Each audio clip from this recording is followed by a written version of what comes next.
This is GM Word of the Week, and I'm Fiddleback.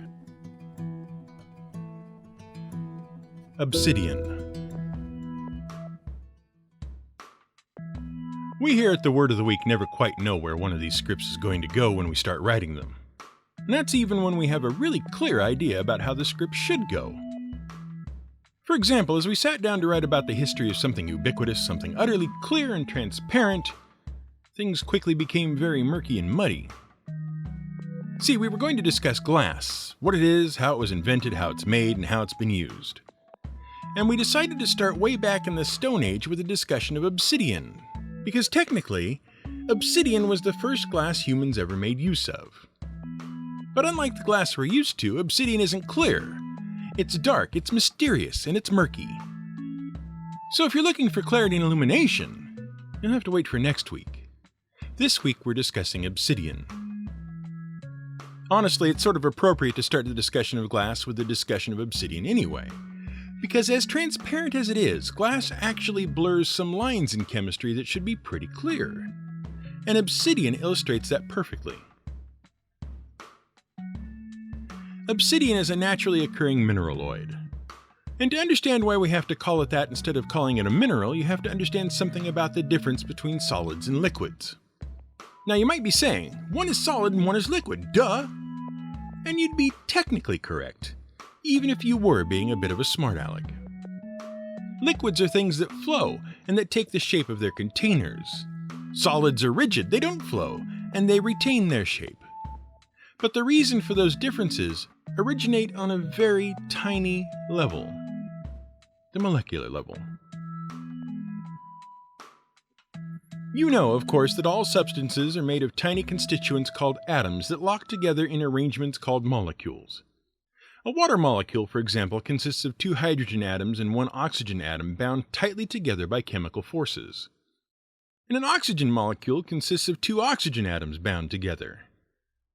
But a bucket of water contains many, many molecules. How many molecules?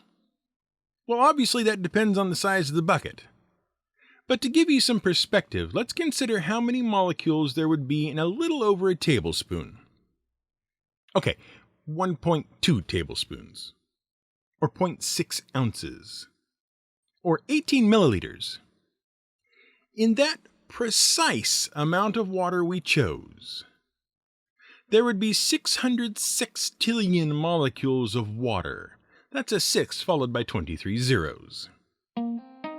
Now, those numbers are not as arbitrary as they seem. That number, 600 sextillion, or to give the exact mathematical scientific notation, 6.02 multiplied by 100 sextillion, is a special bit of chemistry shorthand called Avogadro's number. But before we talk about that, let's talk a little bit about that sextillion thing. Have you ever wondered how to say really big numbers like that? How do you know, for example, when to say million or billion or octillion or septendecillion? There actually is a rule, and it has to do with something called the Latin power.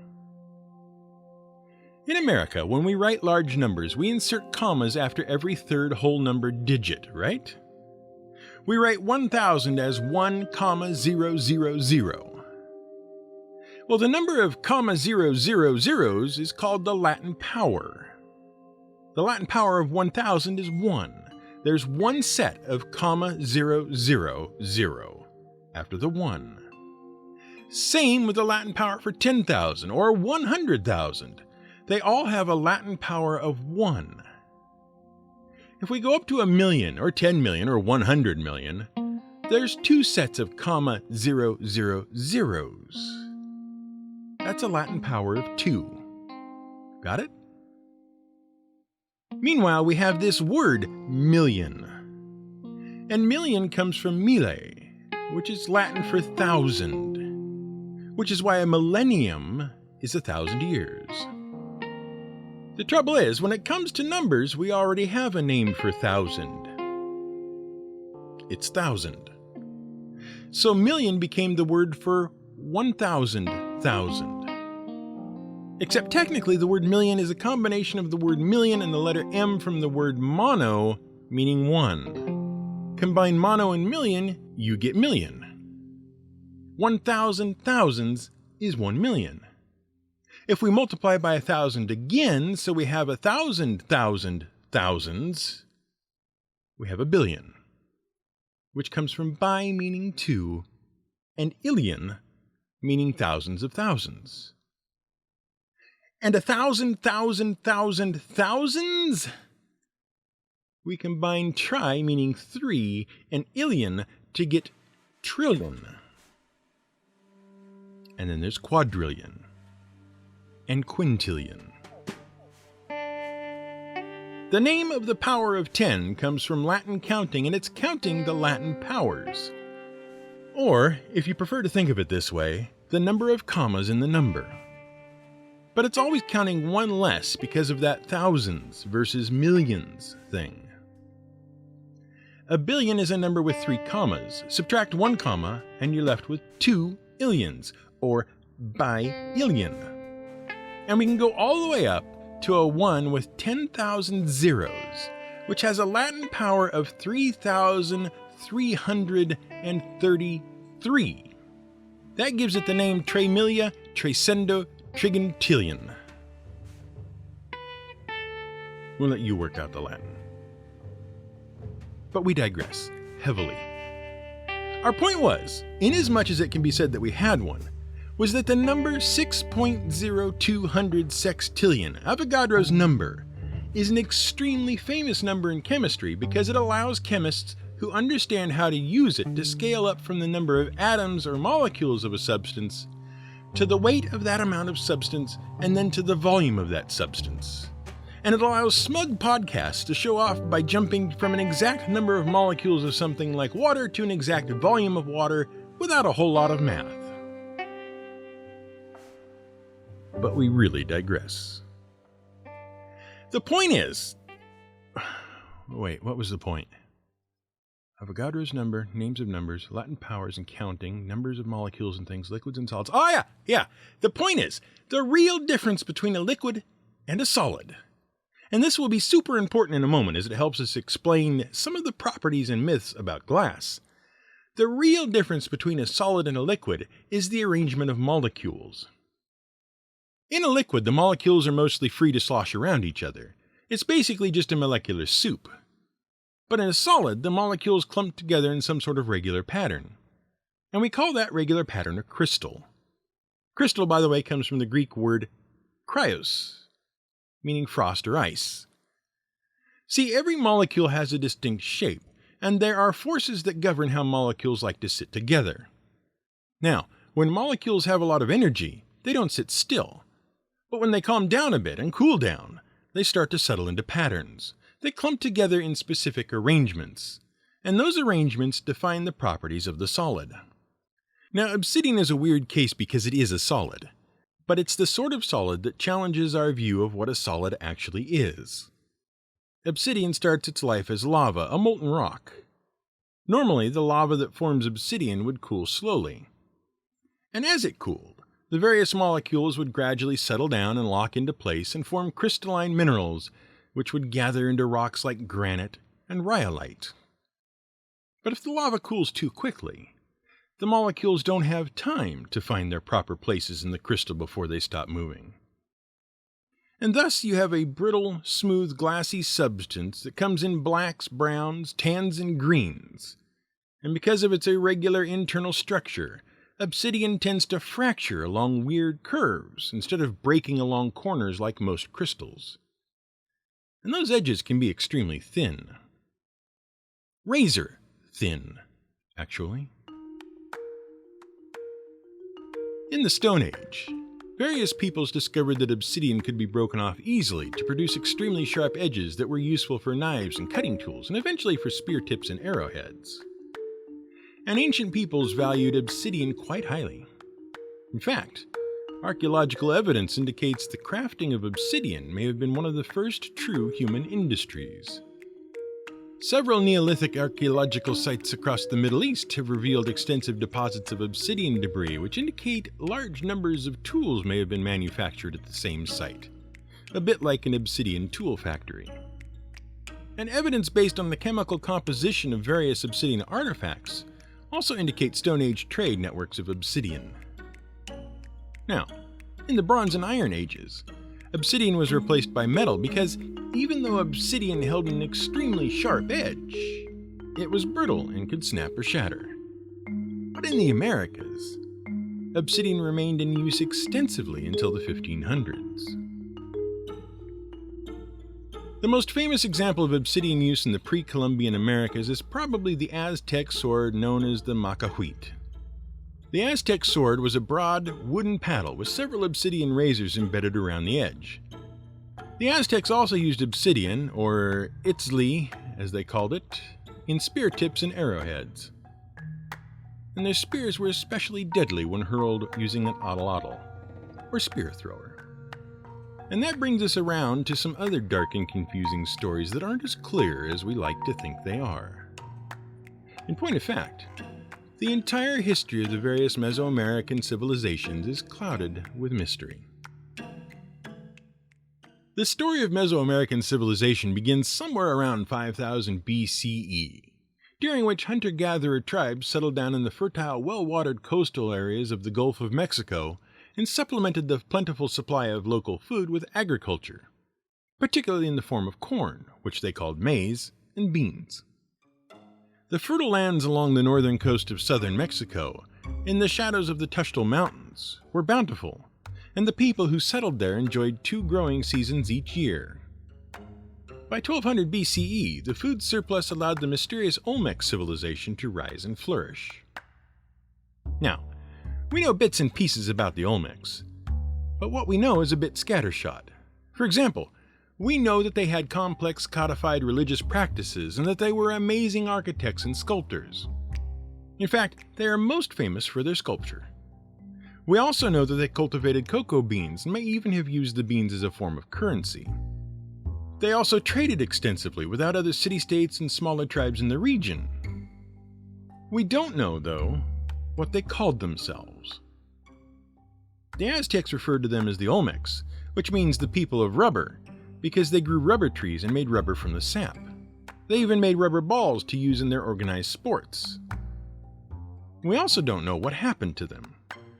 See, at their height, the Olmecs had at least 3 great cities and a number of smaller towns and colonies. But in 900 BCE, their primary capital of San Lorenzo appears to have been suddenly and systematically destroyed. The capital was moved to a second city, La Venta. But in 300 BCE, that city too appears to have been deliberately desecrated and destroyed. And without our really knowing why, the Olmec civilization declined and passed into memory. Meanwhile, in the highlands of central Mexico, another civilization was also flourishing. The Zapotec, or Cloud People, were also an agrarian civilization who built many cities in the Huaca and 2 neighboring valleys. Trade between the Olmec and Zapotec people led to some similarities between the cultures, but the Zapotec had their own complex religion. The Zapotec culture was highly sophisticated and made many advancements in art, architecture, engineering, and irrigation systems, many of which were driven by the difficulties farming and constructing in such a rugged terrain. And then, around 250 CE, a new power began to rise along the Yucatan Peninsula, and along the coast of Mexico and into Central America. They comprised 2 ethnic groups, the northern Yucatec and the southern Quiche. But we refer to them by one name derived from their greatest and last capital, the Maya. Mayan civilization was, like the Olmec that came before and the Zapotec that were its contemporaries, heavily urbanized. It was focused on urban centers, and the Maya had numerous major urban centers, including those at Chichen Itza and Uxmal. And while they enjoyed cultural influence from the Olmec and the Zapotec, they had a predominant culture and style all their own. At the center of Mayan culture was the belief in a complex cycle of life. When one died, they believed, that person descended to the underworld of Xibalba, the place of fear, and began a long journey toward Tamuanchin, the place of the misty sky. If one survived the difficult journey across the 9 underworlds of Xibalba, and climbed through the 13 levels of Tamuanchin, they would enjoy everlasting peace in paradise. There were shortcuts, though.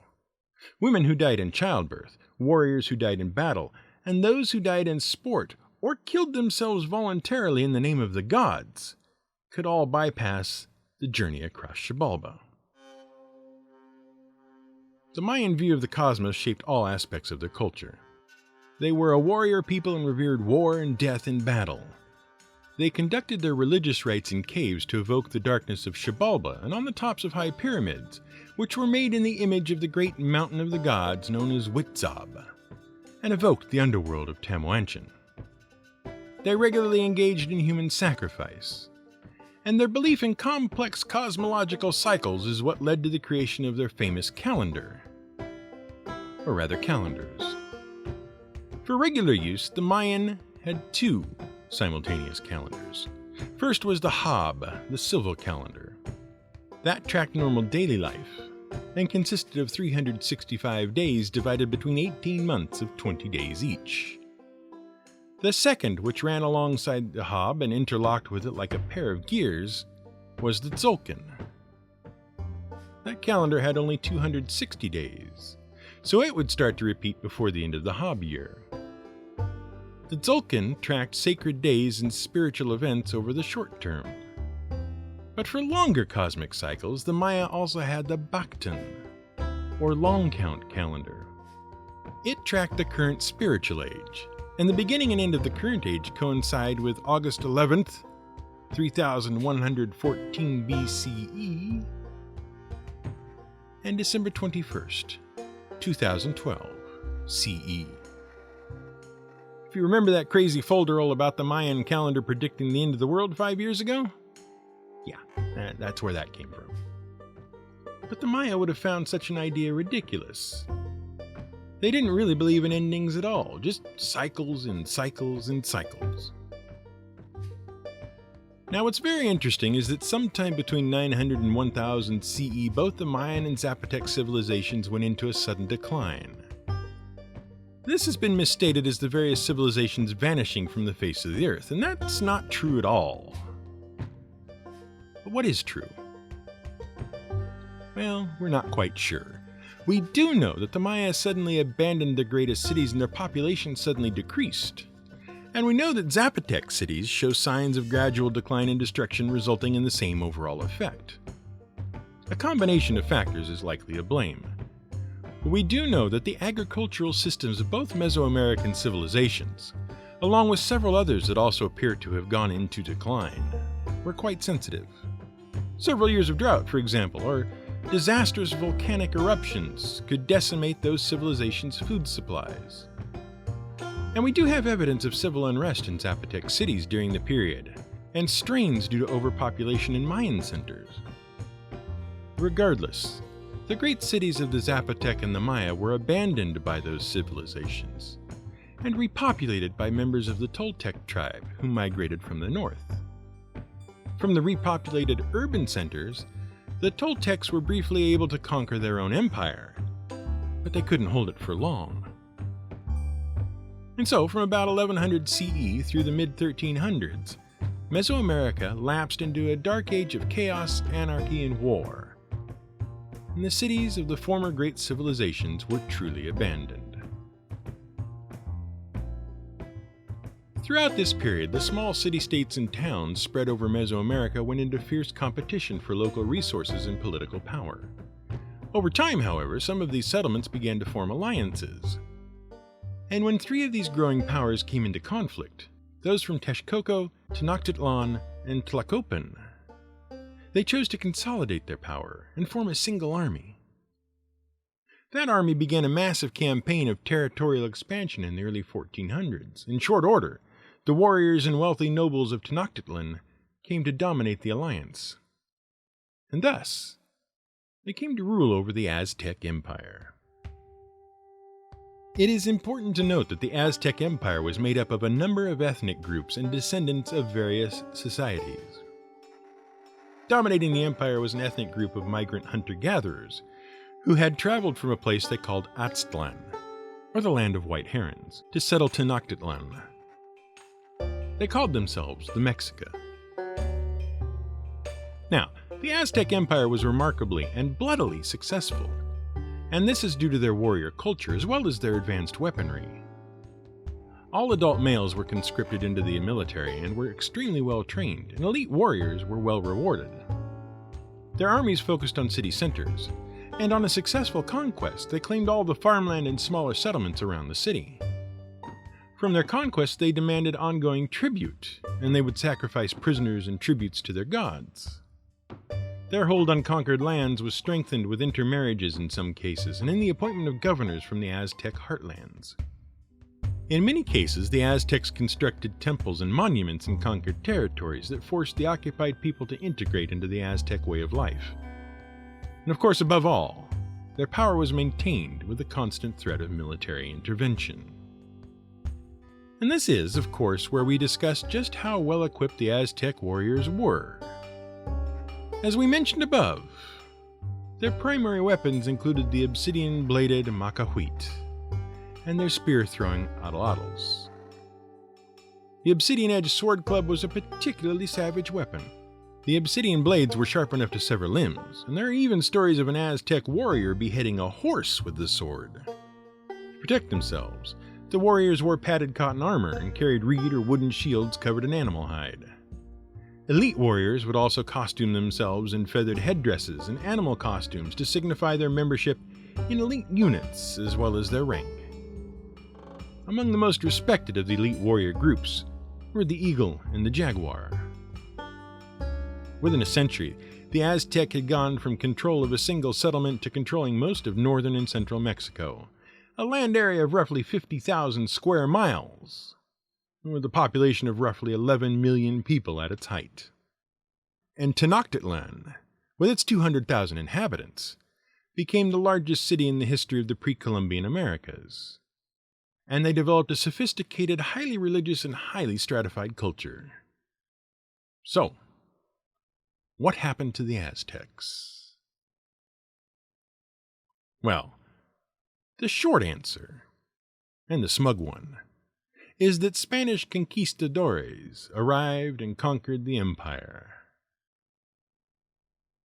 But the long answer is far more complex, and muddled, and confused.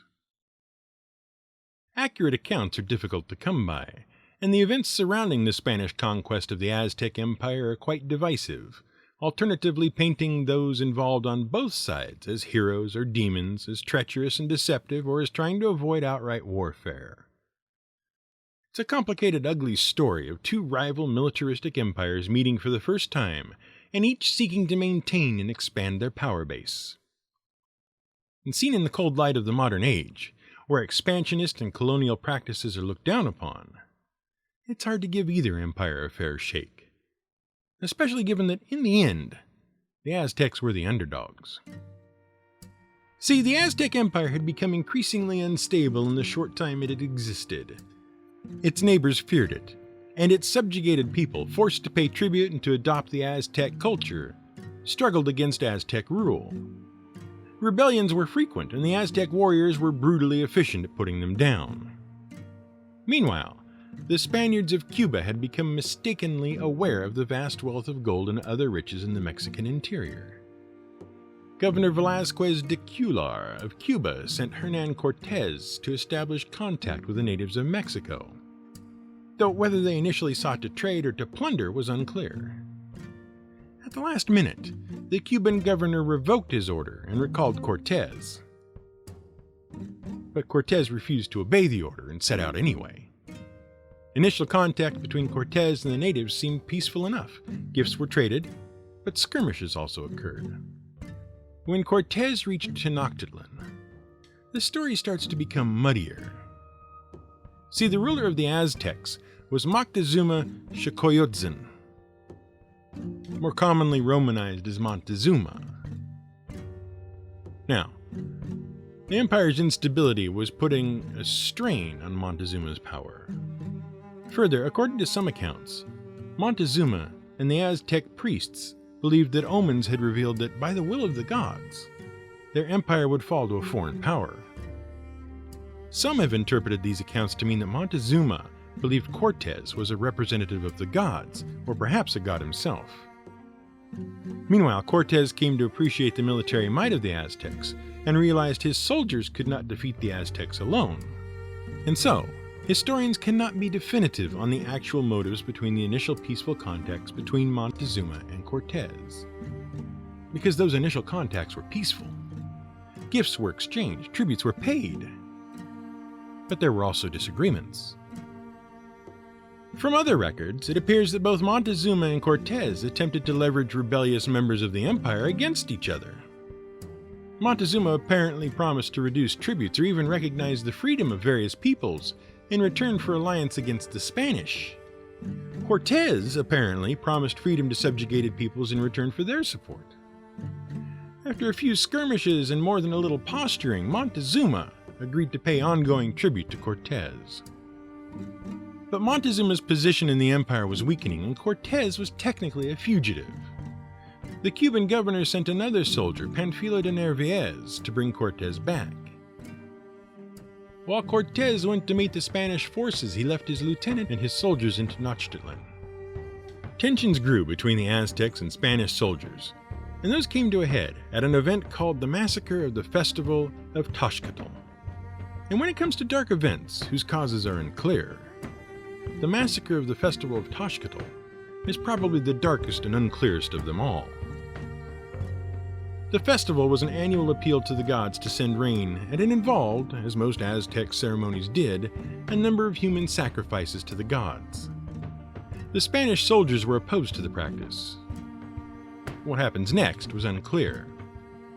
Many accounts tell many different stories.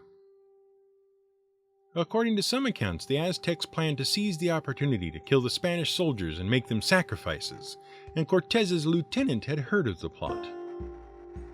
Others suggest that Montezuma lost control of his soldiers, who were planning an uprising on the belief that Montezuma was a Spanish puppet.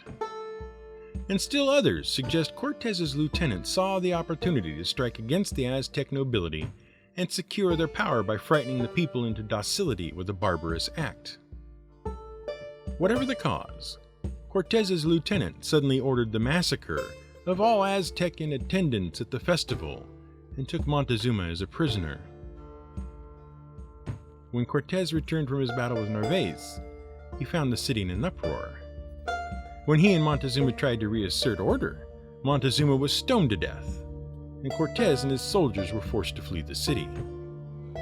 A year later, after a short but bloody war, Cortez seized Tenochtitlan, and the reign of the Aztec Empire was ended.